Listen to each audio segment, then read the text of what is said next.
Welcome to A Few Minutes with Peter Grandich. I'm your host, Al O'Grady, and for the next few minutes, we'll be talking to Peter, getting his insights on the markets, commodities, business, politics, sports, and life in general. Now, although he never finished high school, Peter Grandich certainly came onto Wall Street in the mid-1980s with no formal education nor training, and within 3 short years was appointed vice president of investment strategy at a leading New York Stock Exchange firm. He would go on to hold positions as a market strategist, a portfolio manager at 4 hedge funds, and also a mutual fund that bared his name. Peter has been sought after by the mainstream media, including Fox News, CNBC, The Wall Street Journal, U.S. News and World Report, and that list goes on and on. Peter, also the founder of Trinity Financial Sports and Entertainment, a Christian estate planning firm that he started back in 2001. Now, if you haven't already done so, check out his website, grandich.com, where you can also access the Grandich letter, which first came out back in 1984. Peter, as always, welcome back to the program. Hey, Al, good to be here. Yes, and I know you and I want to talk about a certain football game that'll be happening in about 48 hours, but we'll leave the best to last, and we'll talk business first before we get to that. Peter, when we talked last week, you were saying that an all-time high on the Dow was possible. You're talking more about that on your blog as well. Now, for those that may have missed the show last week, maybe you can tell us why you think good times are ahead for the Dow. Well, I don't necessarily call them good times. I just, the difficulty I've seen in almost 30 years in and around Wall Street is people become entrenched in one way of thinking. They're either always bearish or always bullish in a particular market or markets.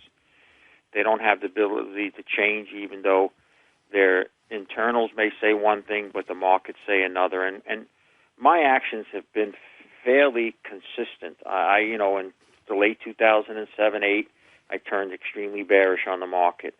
The market crashed for all practical purposes in a lot of ways. In 2009, I turned bullish.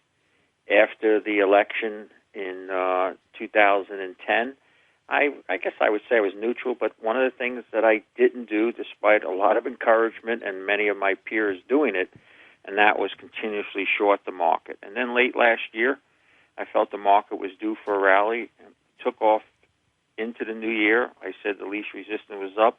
And as you noted, for the first notation, and I've subsequently spoke about it, but it was on your show last week when I noted the first time that I felt the market could actually go to a new all-time high. And the reasonings for that is fairly simplistic, but there's one key factor that I say over and over again. People think I'm being sarcastic, and sometimes I am partially, but there is a serious hidden agenda when I talk about it, and you'll know it as soon as I say it. How many times you heard me talk about the Don't Worry, Be Happy crowd? And the Don't Worry, Be Happy crowd is really what I have tagged what the financial service industry is really made up of. It's a heavily biased sales force that's greatly tilted to always be bullish. I like to joke that you can toss them off the top of the Empire State Building and all the way down. They say the same thing. So far, so good. And the bottom line is, in all of this, is that despite being an unfair and a totally, if not almost totally manipulated market environment, this group holds sway more times than not, and particularly over the financial journalism that reports on it. And so if you are going to be bearish, you are fighting the crowd, and a crowd that has a lot of weapons. And the fact that so many people were bearish, constantly banging, talking about doom and gloom on legitimate fundamentals, get me past this year, start to talk about 2013 and forward, and I really think we have a really bad time coming. But the bottom line was people were talking bad. The market was not working that way, and if you're going to learn anything in the markets may not act the way they're supposed to, but they're a great discounting mechanism. And I always like to say it's tied to like a fighter that went in and was really told had no chance. He's banged around, but come the 10th, 12th round, he's not only still in the fight, but he's starting to get punches in against the champ. And usually there's an upset. And that's what the U.S. stock market has been doing. Despite a lot of reasons to go down, including Europe and its financial crisis, the market, for whatever reasons, has not and has worked its way higher. Now, on top of that, you throw in a catalyst of whatever you want to call it, slightly better economics than before, an improving economy, whatever words that are going to be tossed around today after the employment number. And you have a market whose least resistance is higher. And so I don't like to buck trends, even if they go against my fundamental views. And so what I've said is I'm not about to mortgage my house and buy everything that's U.S. security related. But A, I'm not going to stand in front of it, and B, I'm going to recognize that it can go higher. And C, I'm going to look for markets that give me more of an opportunity on the long side, which I continue to believe is the gold market. So to answer your question and just to understand is that the U.S. stock market, for now, for foreseeable futures, which is days, weeks, and a few months, looks like it has all the makings to work higher, not lower. Okay, now having said that, a couple of quick follow-ups. Do you have any sort of target in mind and a certain time frame in mind as well? Well, target is we're sitting today about 1 or 2% below a key S&P 500 number. So take where we are, take a look at it, and try to understand that if we see the market more than 3% up from where we entered today, we have reached what I think is going to be compelling reasons to force in new money into the market and kind of force the shorts that have been heavy into the market to start to cover in earnest. With that, with the belief that the political rhetoric may fly, but the Fed will maintain a very easy stance through all of this, there is a distinct possibility sometime before the year is out that the Dow trades at a marginally new high. And whether the Dow does and the S&P doesn't or vice versa, the market's most likelihood is to go up from here. And so, in a perfect world, which very rarely is given to you in this game, but in a perfect world, that would occur towards the latter part of the year after the election. So whether Obama is elected again or a new president's elected, and the enthusiasm once again is that somehow in the new regime things are going to get better. The reality of the real bad fundamentals and the absolute killer to anything that would make this more than just a rally and not a new era in America is the fact that America has gone beyond its point of no return on servicing its debt. The debt level is not only out of control, it's over the top. And the longer we wait, the bigger the problem is. And so that's what stops me from becoming a roaring bull and taking out membership in the Don't Worry, Be Happy crowd, is because longer term, as good as they may make it sound to be, the overwhelming bearish fundamentals will eventually take hold. And that's why I disfavor U.S. equities not related to metals and mining, and look elsewhere in the world where things are much more sounder and more likely to grow over a longer period of time. Okay. We will be talking about gold in just a second. I know that's one of your favorite topics, but I guess more of a transition question between the stock market and gold. Any sort of correlation as to how the Dow performs and also the price of gold? I mean, if you're seeing that, if you're forecasting that, the Dow is, going to be moving higher, does that have any sort of negative impact on gold or no correlation whatsoever? I think years ago it did, because years ago gold was to some extent limited to being just a fear asset, that when things are bad you buy it and when it's not you don't. But I think the fundamentals of gold have long surpassed that. It's actually becoming an asset class to people outside of North America. And in fact, I actually think gold can do better in a rising market than a sharply falling market, because I think in a sharply falling market, people look to sell everything and anything, and that includes gold, and we've seen that in the declines in 2008 and last year in September when the market took a swift downturn. Gold had peaked and suddenly fell $200. So I actually think it's more beneficial for a stable to up market for gold than it is in a market sideways to down. Okay, fair enough. Continuing that theme of gold, I mean, for some time you've been saying that gold is in the mother of all gold bull markets, but you don't seem quite so bullish on silver. There are some technical indicators showing that silver hasn't really broken out. So is there any big difference in the way that you compare gold with silver? Yeah, this tends to PO some of the people who appreciate I'm bullish on gold, but am not a roaring bull on silver, although at times I think it can outperform gold. Again, I go back to the fact that I think gold overall is still the first choice among people with big money when they're concerned about monetary and economic things. I don't think they run out and buy silver first and then gold. But I do think silver has some advantages first. Although it's really a base metal, not a precious metal, because it's the kissing cousin of gold, it gets put into that category. And when gold rises, it's hard for silver not to at least track along with it. But I think one of the things that, as you noted, and as I put on my blog this week, I showed where technically gold had broken out of what I had called a classic correction pattern. And I then showed this week that silver had not yet done that. And so I don't think we had an all clear. Doesn't mean I think silver is about to collapse. But in order to get both markets moving up dramatically, we need to see silver close above $37.50, which I think is coming in the spring, if not sooner. But one of the things I still say is I think at the end of the day, if you're bullish on both of them, gold has to lead. We're not going to have a weak gold market and silver up, but we can have a very strong gold bull market and silver kind of tag along.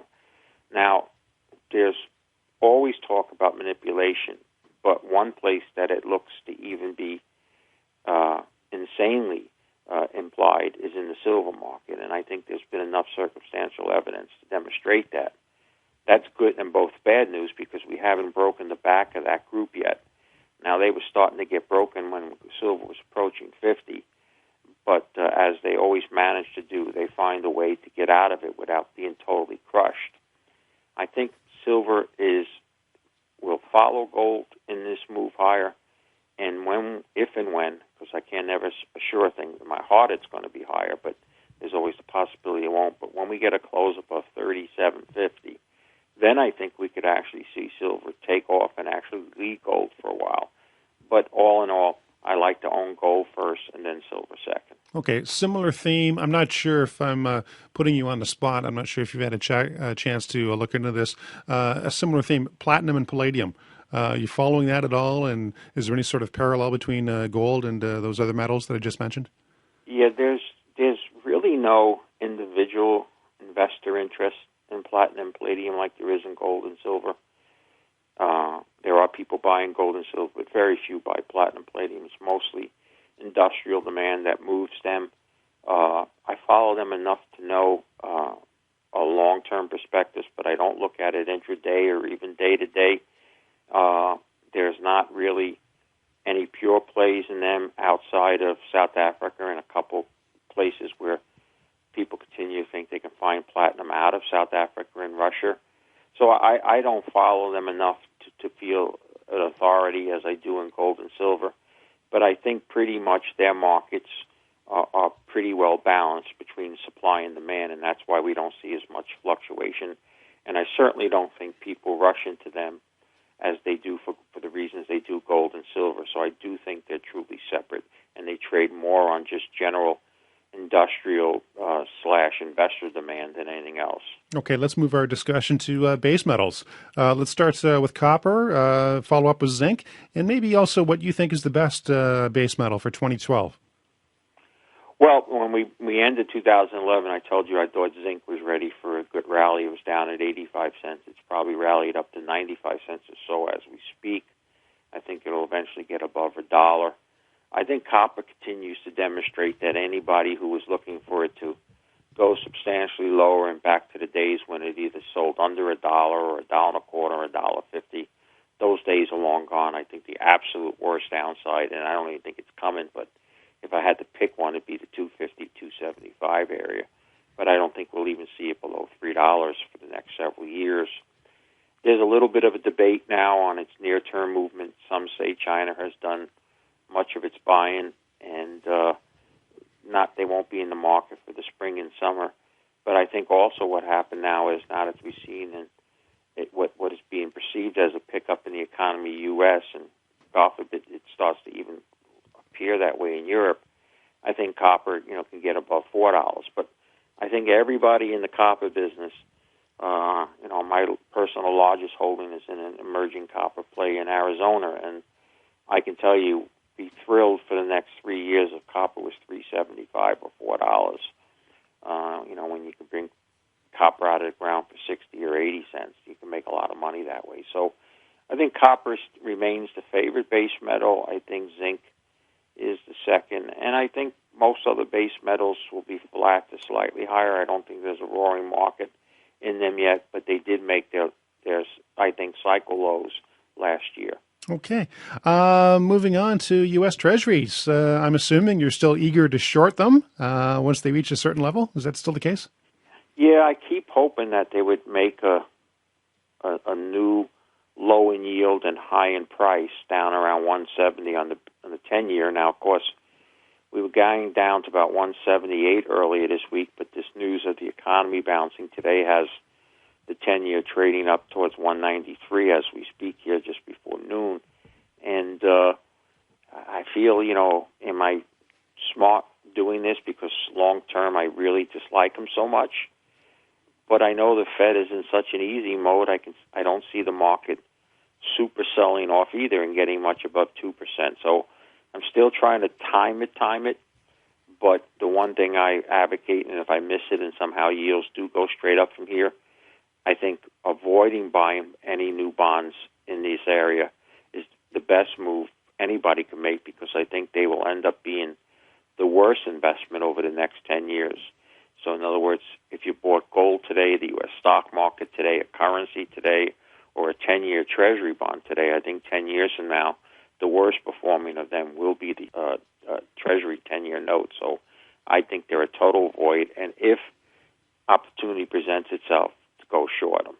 Okay. Obviously, correlation U.S. Treasuries and the U.S. dollar. Bit of a rally on the U.S. dollar lately. Has it run its course as far as you're concerned?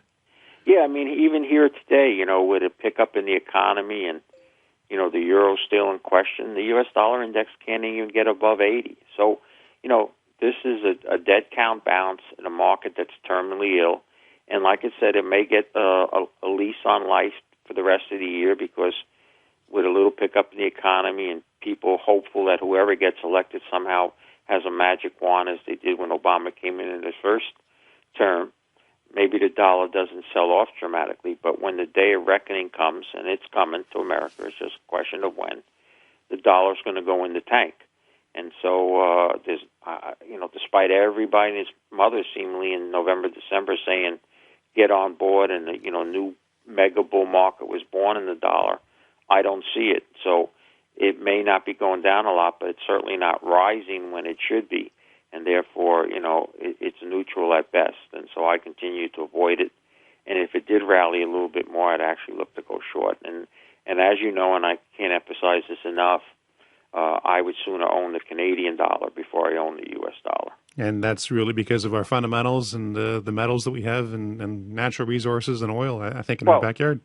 Canada is, has some of the issues. America has, maybe not to the acute level, too much consumer debt and all, but at least its banking system and the federal government did not get into any way, shape, or form in the bad way that the U.S. banks and the government is.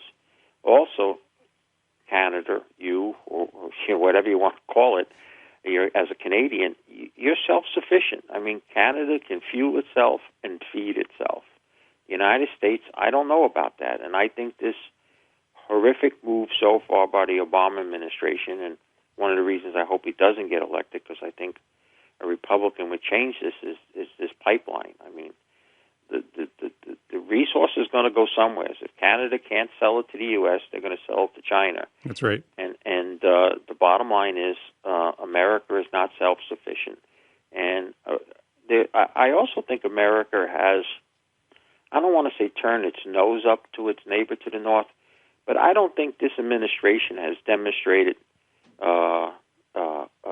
an appreciation of its neighbors to the north as previous. Both Bush and Clinton I think did a much better job and actions than this administration. administration has. I'm sorry, Peter. I'm going to have to take you to task on that. As a Canadian, I don't share that sentiment with W.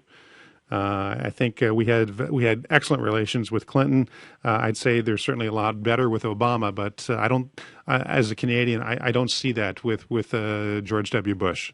Well, you can say what you want. I think a realistic approach was taken, and you can say what you want. I think Canada benefited, but doesn't benefit now because this energy situation, not that Canada shouldn't want to sell it to whoever wants to buy it, but I think it would be just as important for America to be buying the energy you produced in any other country. It's important that these two countries remain healthy and able to aid one another, particularly defensively and what have you. And no offense, and I hope Canadians will take it, but I see Americans coming to defend you faster than just about anybody else, and vice versa if it had to be. Oh, absolutely. So, I think it's important with that in mind that Americans understand that, hey, even if this pipeline, for whatever the negative reasons that they looked at,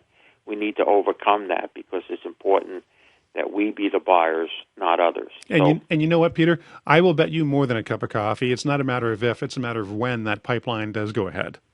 I really do believe that. I think that was just short-term political gamesmanship. We'll see. We were talking about the pipeline. Let's continue our discussion as far as oil goes. Safe to say that you love oil, but maybe you're just friends with natural gas? Just natural gas has to be avoided for now. It has to go through a bottoming process again. There's an oversupply of it. We're going to need supply to start to teeter down. And if, at 250, I don't know how many people are going to throw a lot of money to explore for new natural gas. But even when it does start to slow down in terms of new supply, there's such an ample supply of it that there's just not going to be a rush. Plus the winter. I mean, we've only had one measurable snow, and it's now, February 3rd. That's right. Most parts of the United States outside of Alaska have experienced a much warmer, and really we're almost past the coldest part of winter. And so that combination and just an ample supply just doesn't give any reason to look at natural gas prices going any much higher other than bounces. Now, oil is an interesting scenario because the drum beating of potential war continues to increase out of the Middle East.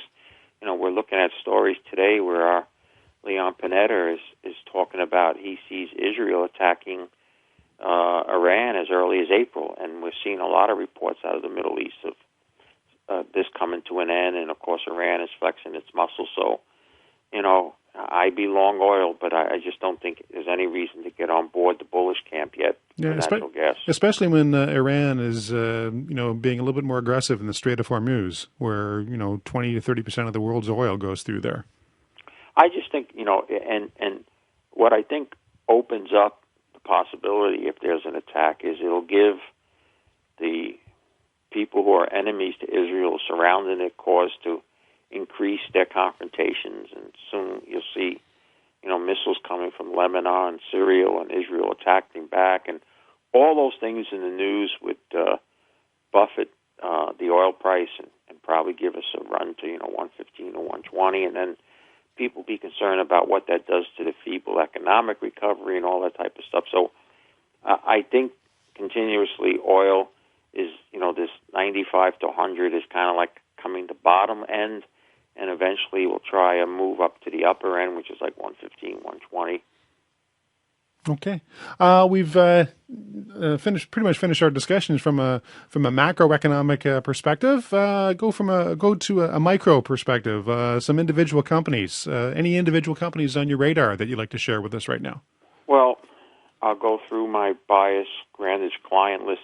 Maybe look at some of the companies maybe haven't spoken about a lot, but have had some news. I mean, let's see. August Metals just got the final licensing on perhaps the most interesting yet to be drilled uranium project in the world today, but the company needs to finance, which it announced it has, and on a successful financing, that project plus its increased resource up in the Yukon makes it worthwhile still.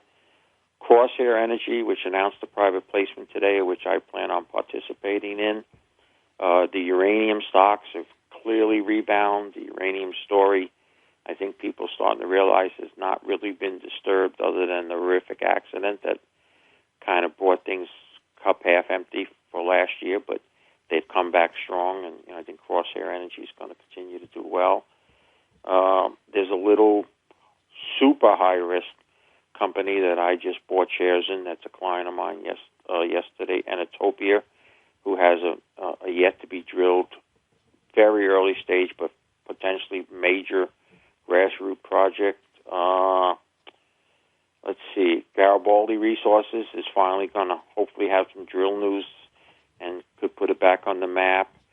Northcliffe went to the TSX. Sometimes people don't realize, they think that's insignificant, but moving to the major board allows people to play it that otherwise couldn't, and their quiet period of development is starting to get behind them, and I think them and the sister company, Northern Dynasty, which remains my albatross stock, both can be takeover candidates.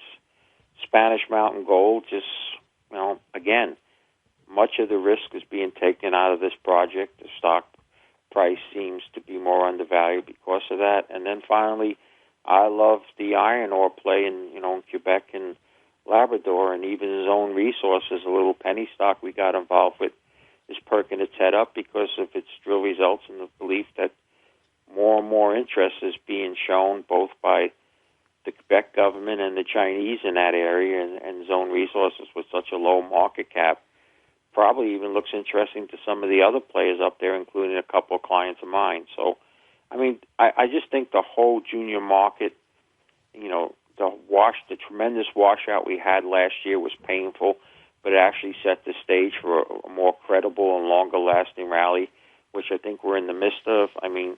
Maybe we get a pause because gold and silver's run up here, and today they're obviously looking for an excuse to take profits, and they are, but I think longer term, as we get into the spring, it looks like the junior market still wants to go higher, and with that, the gold and silver market and metals market in general should support that move. Okay. Well, you've got some favorite companies. Do you have a favorite football team for this Sunday? Well, this is highly biased. I'm with you these think? guys. I sit in the Giants training facility on Thursdays between 3 to 4:30, and as little as 5, and sometimes as many as 18 or 19, the players come in for Bible study, and I've gotten to know a few of them, and there's 3 or 4 of them that I respect so much they could date my daughter, and these are friends. They come, so it's hard for me to imagine that I could root for anybody else other than them. Tom Brady is one of the 3 best quarterbacks of the modern era. He has sustained a team that I think is not as good as their record has shown, and they've squeaked by in some games and things where other teams kind of faltered versus them overpowering them. And prejudicial or not, I think the Giants are a better team. And so as long as they remain mistake-free or less mistakes than New England, I think the game is theirs to have. I think the New England defense is not really a good defense at all. It's been shown that by anybody that has a decent offense. And I think their offense, without a tight end at 100% or 90%, becomes very susceptible because I think Giants' defense will focus on Wes Walker and take him out of the game as much as they can. And then Tom Brady is going to have to depend on a running game that really hasn't existed for them. So I know it's a Super Bowl, and I know what happens early on, and New England has the 3 best coaches of all time. When you think about Belichick, the best thing I've ever heard described about him, and it was by my favorite player of all time, Joe Klecko, said, have you ever watched Belichick come out in the second half and not have a better game plan than he had in the first? Mm-hmm. So even if the Giants do well in the first half, Belichick usually finds ways of making changes to get a better second half than whatever their first half was. But prejudice all in mind, here's my prediction. It's 35-21 Giants. That's a heck of a prediction. I'm going to waffle a bit. I'm going to say if the lower the score, the better it's in the Giants' favor. If it's a shootout, it's New England. So if the over/under if it's over 42, Patriots win. If it's a low-scoring game, Giants win. But I'll tell you what, no, I'll go with the Patriots. So the next time you're up in Toronto, one of us is going to be getting a free coffee, that's for sure. How's that sound? I just think that's a defeated Cowboy fan speaking. All I can say is that both New England and the Giants squeaked past Dallas. That's all I got to say. I'll just tell you this. The nightmare scenario for this is a New York Jet fan. In fact, 2 diehard New York Jet fans I know are going to the movies because they no way they can watch this and have any joy, because no matter who wins, it's not joyful for a Jet fan. Yeah, I guess so. So it could be worse than being a Cowboy fan as being a Jet fan. No, when you talk about the Jets, there was a former Giants head coach, Bill Parcells. He coached all 3, Jets, Giants, and Patriots. Yeah. A little bit of trivia there. I just thought I'd throw it out there. In any event, Peter, always a pleasure. And thanks for your time. And I look forward to talking with you again next week. Thank you, Al. Okay. And this interview will appear on my website, corporateinterviews.com, as well as on Peter's website as well. It can also be accessed on YouTube and iTunes. Just type in Grandich in those respective search engines to not only access this interview, but interviews that we've done in the past. If you happen to have any questions for Peter, by all means, send me an email. My email address, very simple, al@corporateinterviews.com. We will do our best to mention it on our next program, but please keep your question very generic in nature and not company specific. For Peter Grandich, I'm Al O'Grady. Thanks very much for joining us.